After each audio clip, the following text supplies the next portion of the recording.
네, 문제 해결 능력 강의 이어서 진행하도록 하겠습니다. 자, 연습 문제 146번입니다. 해당 파트에서 연습 문제를 한 3개 정도만 더 풀고 바로 다음 파트로 넘어가도록 할게요. 자, 146번. 자, 여기까지 읽었을 때 어떤 유형의 문제다라는 판단 한번 해보세요. 이 첫 번째 박스만 읽고. 자, 집합 생각나야 되고 혹시 뭐 벤 다이어그램을 이용할 수도 있겠다라는 거 생각할 수 있어야 돼요. 자, 집합 개념을 이용해서 푸는 문제입니다. 물론 그걸 잘 이해하고 있다라는 관점에서 문제를 풀 때는 뭐 벤 다이어그램을 그리거나 뭐 이럴 필요는 전혀 없지만 여러분들이 일단은 내용을 잘 이해하시려면 그 집합 설명할 때 했던 얘기들을 좀 떠올릴 필요가 있겠어요. 이전에 앞에서 설명드렸을 때는 특히나 이제 집합에서 교집합의 원소의 개수의 뭐 최소값, 최대값 이런 얘기 위주로 했었던 것 같은데 여기서는 좀 그거랑은 또 상관은 없지만 관련돼서 한번 이야기를 해보겠습니다. 자, 여러분들 집합이 3개가 등장하면 기본적으로 항상 이런 식으로 그려야 돼요. 자, 뭐 되짚을 필요는 없지만 이런 게 뭐예요? 3개 다 겹치는 부분이고 여기는 A와 C만 겹치는 부분이죠. 자, 제가 이제 어떻게 할 거냐면 여기에 나오는 이 내용들이 어떤 영역에 대한 이야기인지를 표시해 볼 거예요. 자, 3명이 모두 25개씩 맞췄다는 건 얘네들이 맞힌 이 개수가 25개씩이라는 의미고요. 그 다음에 아무도 정답을 맞히지 못한 문항은 없었다. 이 바깥쪽은 0이라는 거예요. 없어요. 자, 그 다음에 그러면 이 의미겠죠? 이 35문항이 이 안에 어쨌든 다 들어간다는 의미예요. 자, 보겠습니다. 네, 자, 이 문제 조건이 빠져 있는 것 같은데 아닌가? 한번 보겠습니다. 네. 해볼게요. 자, 해보겠습니다. 여기서 얘기하는 어려운 문항, 자, 그리고 뭐 여기서 얘기하는 쉬운 문항, 그게 어딘지만 체크해 봅시다. 제가 순간 헷갈린 것 같은데, 자, 볼게요. 어려운 문항은 한 명만 맞힌 문항을 말하니까 여기에서 어딜 말하는 거예요? 영역으로 치면 요 부분. 요 부분. 그러니까 겹치는 요 교집합이 들어가지 않는 요 나머지를 말하는 거죠. 자, 여기가 요게 바로 이제 어려운 문항이에요. 어려운 문항. 그 다음에 3명이 모두 맞힌 쉬운 문항은 여기를 말하는 거겠죠. 요게 쉬운 문항이에요. 그러면 아무래도 문제를 좀 우리가 용이하게 풀려면 여기 2개에만 해당하는 얘네들에 대한 것도 뭔가 우리가 여기에선 직접 언급이 안 됐지만 규정을 해 놓고 가는 게 좋겠죠. 그래서 제가 해설지에도 뭐 이렇게 써놨지만 어려운 문항은 제가 요거를 H라고 해놨고요.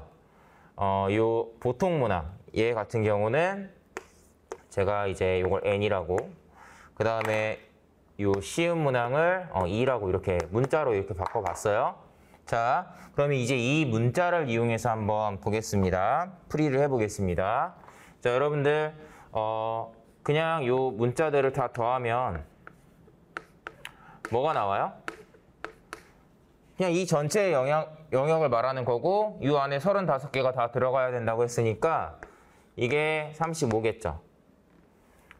자, 그 다음에 자, 여러분들 A 25개, B 25개, C 25개라고 했으니까 A가 맞힌 문항수, B가 맞힌 문항수, C가 맞힌 문항수를 다 더하면 이게 75죠. 자, 이렇게 그냥 더한다고 하면 잘 보세요. 여러분들 여기서 이 집합에 대해서 잘 이해하고 있어야 되는 게 뭐냐면 이렇게 덧셈을 할 때 예를 들면 요 영역에 있는 문제, 표현하기 애매한데 요 영역에 있는 어떤 문제는 요 A 안에도 포함되고 B 안에도 포함되죠.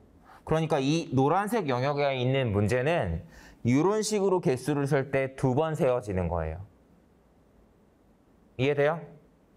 그럼 여기 있는 애는 몇 번 세워지겠어요? A 안에도 들어가고 B, C 안에도 다 각각 들어가니까 여기서 세 번 세워지겠죠. 그러니까 그거를 이 문자를 이용해서 표현한다 그러면 이렇게 되는 거예요. 어려운 문항은 한 번씩 세워지는데요. 자, 이 보통 문항은 두 번 세워지고 쉬운 문항이라고 얘기하는 얘네는 세 번씩 세워질 거예요. 이게 75인 거죠. 자, 그래서 여러분들이 이 개념을 좀 익히 알고 계셨으면 좋겠어요. 교집합이 이렇게 뭐 겹치는 게 여러 형태로 나올 수 있는데 두 명에게 겹치는 건 두 번 세워지고 세 명에게 겹치는 건 세 번 세워진다라는 이런 개념이 있죠. 그래서 지금 제가 이렇게 체크하고 있죠. 이거를 잘 기억을 하고 있어야 돼요. 나중에 교집합의 원소의 개수를 구하는 그런 거 할 때 또는 여러분들이 나중에 이런 걸 이용해서 뭔가 응용수리 문제를 풀 때도 이런 개념이 좀 활용되는 경우가 많은데 예를 들면 여기에는 몇 개가 들어가고 여기에는 몇 개가 들어가고 이런 일련의 숫자에 대한 정보를 준 다음에 뭐 나중에 이런 얘기를 이런 거 뭐 이거 몇 개냐 뭐라는 이런 것들 질문할 수 있거든요. 뭐 이 문제랑 비슷하긴 하지만 그럴 때도 지금과 같이 이런 개념이 정말 많이 활용이 돼요. 그건 그때 한번 좀 체크를 해보겠지만 요건 알고 계셔야 되는 것 중에 하나입니다. 자, 요거라서 이제 풀이를 해볼 텐데 뭐 그림은 이제 필요 없겠죠? 자, 이제 이걸 이용해서 푸는 거고 제가 했던 얘기는 뭐였냐. 이게 집합 문제다라는 걸 아는 사람 그리고 이렇게 여기 나오는 이 어려운 문항, 쉬운 문항이라는 게 어떤 영역을 얘기하는지 잘 알고 있던 사람은 사실은 요거 바로 이렇게 나올 수 있다고요. 요 단계가. 그림을 안 그려도. 자, 그래서 요걸 가지고 푸는 건데 해볼게요. 자, 쉬운 문항이 어려운 문항보다 5개 많다. 얘네 둘의 관계식을 물어보고 있죠. 그러면 좀 방해가 되는 얘를 소거하는 게 맞겠죠? 여기다가 2를 곱해서 빼줄 거예요. 곱하기 2에서 이렇게 빼줍시다. 2H, 2N, 2는 70이에요. 빼주면 어떻게 되죠? 마이너스 H 더하기 2는 5가 나와요. 자, 쉬운 문항이 어려운 문항보다 5개 많다. 2는 H 더하기 5. 이렇게 정리되니까 기억에 해당하는 딱 저 내용이 확인이 되죠? 그래서 기억은 맞는 내용입니다. 자, 기억은 맞는 내용이고요. 자, 그 다음에 니은이랑 디귿 한번 볼게요. 니은은 조금 더 그냥 직관적으로 가볼게요.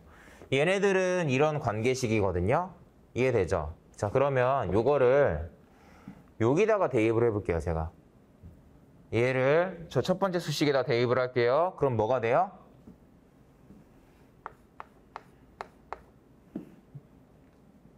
H가 두 번 들어가니까 2H죠? N 남고 2 더하기 5는 오른쪽으로 빼겠습니다. 요렇게. 얘를 여기다 대입한 거예요. 대입하고 정리했어요. 자, 이거거든요. 자, 어려운 문항의 개수는 최대 몇 개래요? 이게 개수가 최대 얼마다라는 게 되려면 이게 어떻게 돼야 돼요? 두 개 더해서 얘를 맞추는 개념이니까 H의 개수가 늘어난다면 N의 개수는 줄겠죠. 근데 N에 대한 어떤 조건도 더 이상 전혀 없기 때문에 그냥 직관적으로 얘가 0일 때 이게 맞으려면 얘가 15개까지 가능하겠죠? 그래서 최대 개수는 15개이다가 맞는 거고요.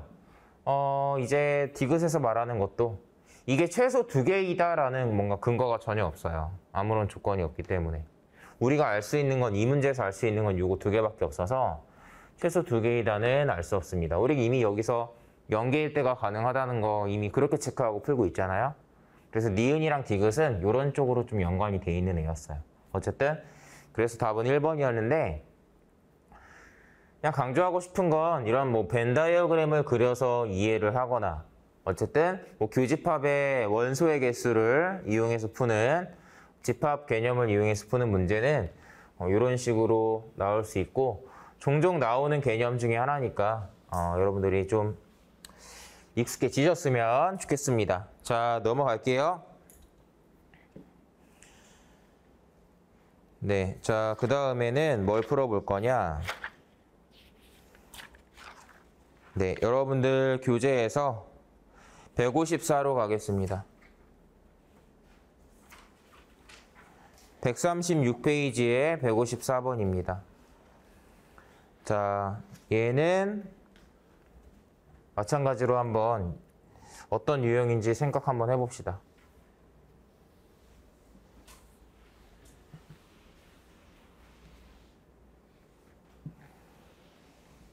어떤 유형인가요? 앞에서 풀었던 예제 문제 중에 비슷한 거 있지 않았나요? 그러니까 자물쇠의 비밀번호인가요?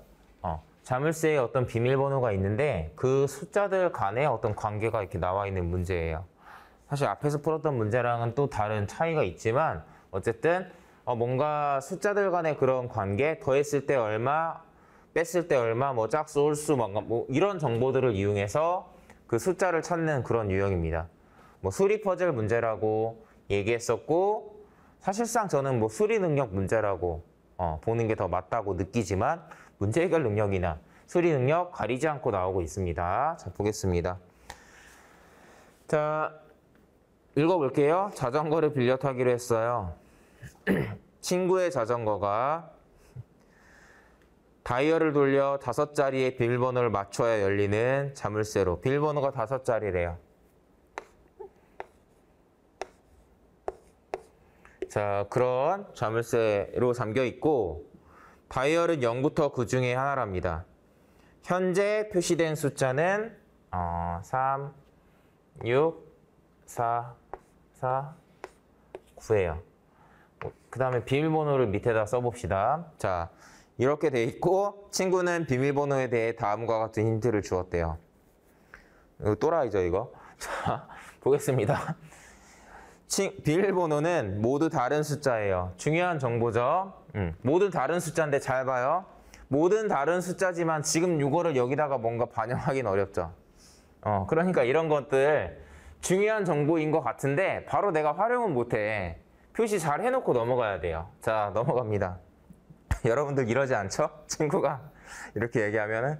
자, 그 다음 조건. 자물쇠에 현재 표시된 모든 숫자는 비밀번호에 쓰이지 않는답니다. 얘네들 절대 활용 안 된대요. 자, 그 다음 현재 짝수가 표시된 자리에는 홀수가 표시된 자리에는 짝수가 온대요.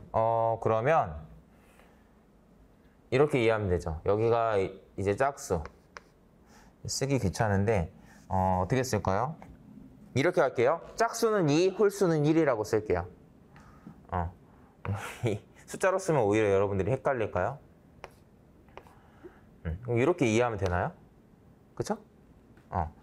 홀짝. 숫자가 1이니까 홀이고 2니까 짝. 이렇게 이해합시다. 왜냐하면 이게 짝짝짝짝 홀 이렇게 쓰는 거 귀찮잖아요. 시험 볼 때. 그래서 자음만 써도 상관없어요. 자, 그 다음 0은 짝수로 간주한다. 뭐 당연한 얘기죠. 자, 그 다음에 비밀번호를 구성하는 숫자 중 가장 큰 숫자가 첫째 자리에 온대요. 얘가 제일 커요. 얘가 숫자 크기가 얘가 1등이에요. 자, 가장 작은 숫자가 여기 온답니다. 자, 비밀번호의 둘째 자리 숫자는 현재 둘째 자리에 표시된 숫자보다 크대요. 얘가 6보다 큰 홀수라는 거니까 6보다 큰 홀수면 뭐예요? 7 아니면 9죠. 7 아니면 9인데 얘가 9가 들어가면 돼요? 얘가 제일 커야 되는데, 그쵸? 얘는 7이라는 의미예요. 그럼 얘는 7보다 큰 짝수니까 8이겠죠. 좀 이게 바로 보입니다. 자, 그 다음에 네, 서로 인접한 두 숫자의 차이는 5보다 작답니다. 서로 인접한 두 숫자의 차이가 5보다 작아야 되는 이제 조합을 생각하는 거예요. 여기는 이제 여러분들이 생각을 한번 해보셔야겠죠. 다시 한번 돌아옵니다. 일단 여기까지가 제가 1차적으로 정리가 됐어요. 자, 그 다음에 아직 활용하지 못한 정보가 뭐가 있냐면 얘랑 머릿속으로 그냥 담아놓고 있어도 되는 정보예요. 그 다음에 얘 5 차이가 날 수는 없대요. 5 차이가 날 수는 없어요. 얘랑 모든 숫자가 다 다르다는 점.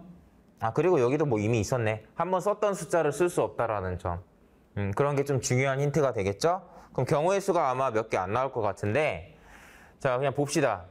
자, 여기 홀수가 들어갈 거예요. 뭐 남아있는 홀수는 5 아니면 3, 1 이건데 3이 안 되니까 5랑 1밖에 없겠죠. 그러니까 여기는 5와 1만 가능한 상태고, 얘는요. 짝수 남아있는 게 2밖에 없나요? 2, 4, 6, 8 2밖에 없죠? 0도 있네요. 0. 0이나 2. 0이나 2가 가능해요. 그렇죠? 자, 보겠습니다. 이렇게 되는 것 같아요. 이렇게 되는 것 같은데 이렇게 하면 풀리겠네요. 자, 보니까 우리가 아직 활용하지 못한 정보가 이제 얘 하나밖에 없으니까 이것만 잘 활용하면 되죠. 여기가 5, 1이 들어가면 안 됩니다. 여기가 1, 죄송합니다.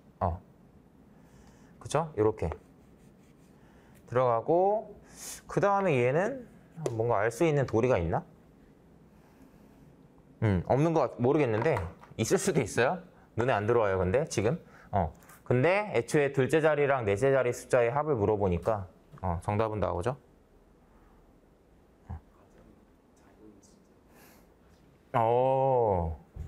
그러네요. 자, 앞에 학생이 말씀해 준 건데 요거 활용 안 한 정보가 있었네. 제가 대체로 이런 문제를 풀 때 뭔가 확실하게 안 나오면 뭘 생각하냐면 내가 지금 체크 못한 정보가 있나? 이걸 보거든요. 지금도 제가 표시해 놓은 정보 중에 요거를 제가 순간 놓쳤네요. 요거를. 제일 작은 숫자가 여기에 들어가야 된다고 했으니까 얘보다 작은 0이 들어가야 될 거예요. 이렇게 체크하는 거였습니다. 잘 지적해 주셨어요. 감사합니다. 이렇게 체크하는 거였고, 하지만 답을 내는 데에는 그닥 중요한 내용은 아니었던 것 같습니다. 그쵸? 1, 5 물론 이렇게 되는 거지만 여기서도 안 되는 거니까 네, 이렇게 체크하시면 되는 문제였습니다. 네, 그냥 한번 같이 풀어봤어요. 마지막 하나 넘어갑니다. 여러분들 141페이지인데요. 자, 요거는 조금 재밌는 문제라서 여러분들이 먼저 풀어볼 시간을 제가 충분히 드릴 겁니다. 160번 문제예요. 자, 이런 류의 퀴즈는 되게 많아요. 여러분들 이런 류의 퀴즈가 되게 많은데 뭐가 있냐면 아무도 내 말을 안 듣는구나. 자, 문제를 먼저 풀어보세요. 시간 드리고 얘기할게요. 자, 한번 풀어보겠습니다. 자, 얘는 아마 제가 기억하기로는 최근 민경채, 민간 경력자체 응용 피셋에 나온 기출문제로 기억을 하는데, 여러분들이 뭔가 이런 조금 약간 재밌는 퀴즈 같은 또는 게임 같은 이런 유형의 문제를 좀 많이 풀고 싶으신 분들은 지금 얘기했듯이 피셋이나 민경채의 상황 판단 영역에서 문제를 좀 훑어보시면 좀 이런 애들이 있거든요.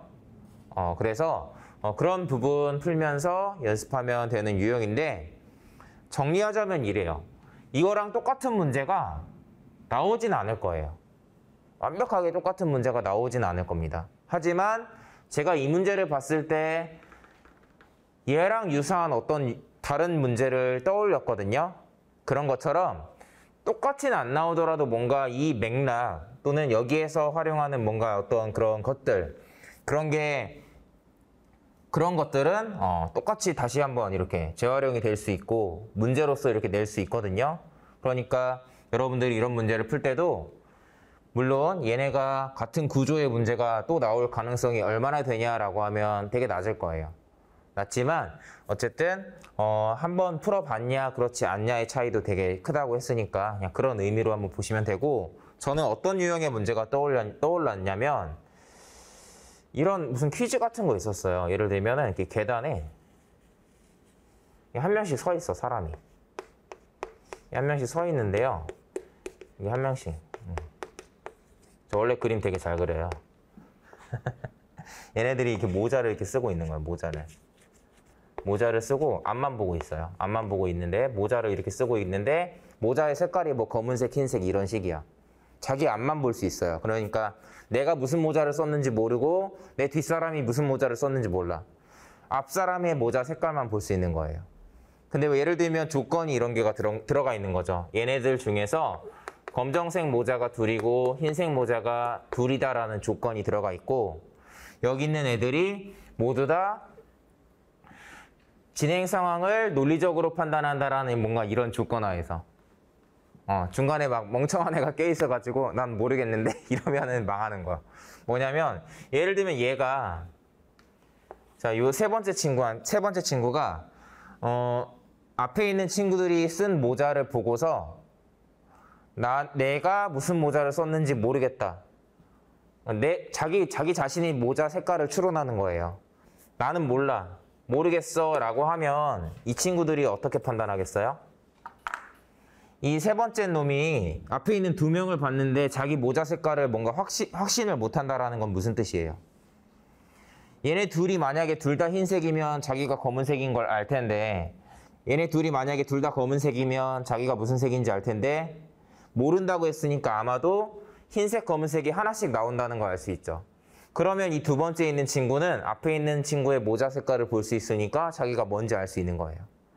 얘가 뭔지 알 수 있으면 얘가 뭐 흰색이라고 얘기하면 얘가 검은색이겠죠. 뭐 이런 식인 거죠. 이런 류의 뭐가 퀴즈가 있었어요. 뭐 들어본 적 없어요? 그거랑 아주 유사한 애라고 저는 생각을 했어요. 자, 어쨌든 제가 이런 얘기를 하는 이유가 뭐예요? 진짜 완전히 새로운 유형을 이런 필기시험에서 출제자가 창조하는 건 진짜 거의 말도 안 되는 일이에요.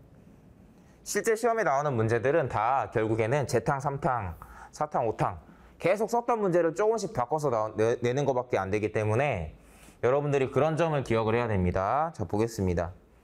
자, 5명이 같은 해에 태어났어요. 자, 각자 자신의 생일을 알고 있어요. 뭐 모를 수도 있으니까 중요한 조건인가 봐요. 자, 그 다음에 자신을 제외한 나머지의 생일은 모르지만 3월생이 2명, 6월이 1명, 9월이 2명이라는 건 안 돼요. 자, 이걸 안답니다. 5명이 한 자리에 모여서 나눈 대화를 순서대로 기록을 한 건데 5명은 상황을 논리적으로 판단하고 솔직하게 대답을 한답니다. 민경이가 자, 진아야, 네가 생일이 제일 빠르니? 자, 얘가 만약에 6월생이고 9월생이면 아니라고 하겠죠? 근데 그럴 수도 있지만 모르겠어라고 한 얘는 3월생이란 뜻이에요. 정선이, 혜명아, 네가 진아보다 더 빨라? 그럴 수도 있지만 몰라. 그럼 얘도 3월이라는 의미죠. 자, 그러니까 3월생이 여기 진아랑 아직은 몰라요. 진아랑 혜명이가 들어가고요. 자, 그 다음에 진아가 민경아, 너는 정선이가 몇 월생인지 알겠니? 아니, 모르겠어 라고 한 이유는 뭘까요? 얘네가 다 여기까지 똑같이 판단했다는 가정하에요. 만약에 민경이가 정선이가 몇 월생인지 안다라고 얘기를 했다라는 건 민경이가 6월생이란 뜻이에요. 나머지가 9월일 테니까. 근데 민경이가 아마도 9월일 테니까 정선이가 뭐 둘 중에 하나 뭔지 모르겠다라고 얘기한 거죠. 그러니까 여기가 민경이가 들어가는 거고요. 여기까지 체크했습니다. 아니, 몰라. 효인아, 너는 민경이보다 생일이 빨라? 라는 걸 효인이가 얘가 9월달이라는 걸 이미 알고 있다라는 가정하에서 푸는 거죠. 민경이보다 빠르니? 그럴 수도 있지만 모르겠어. 다 잘 모르는 친구들이 많이 왔어요. 자, 나머지 한 명 들어가겠죠? 자, 그래서 6월생은 얘네가 아닌 나머지가 답으로 나오는 거였는데 정성이인 것 같습니다. 정성이는 왕따인가 봐요. 아닌가? 한 번 나오네. 죄송합니다. 없는 줄 알고. 오탈자가 있네요. 정선이네요. 정선이. 그죠? 정선이가 6월생이라는 거 확인할 수 있었습니다. 네, 요 선택지 2번 요거 정확하게 확인하세요. 네. 자, 이렇게 보는 문제였고요. 자, 여러 가지 뭐 수리 퍼즐이나 뭐 상황 제시형 문제들, 뭐 게임 같은 문제들을 풀어봤는데, 얘네들은 사실 앞서 풀었던 다른 유형들이나 앞으로 배울 다른 유형들에 비해서 특정한 내용, 요거랑 똑같은 내용, 비슷한 구조의 문제가 다시 반복될 가능성이 높냐 낮냐라고 얘기하면 되게 낮다라고 얘기할 거예요. 하지만 결국에는 언젠가 또 비슷한 애들이 나올 수 있고, 이런 애들을 풀면서 조금씩 사고력을 우리가 키울 수도 있기 때문에 그런 느낌으로만 풀어주시고, 여러분들도 학습할 때 어떻게 해야겠어요? 이런 거는 너무 딥하게 들어가는 게 아니에요. 이해되시죠? 적당히 이런 애들도 있구나 라는 느낌으로 봐주시면 되겠습니다.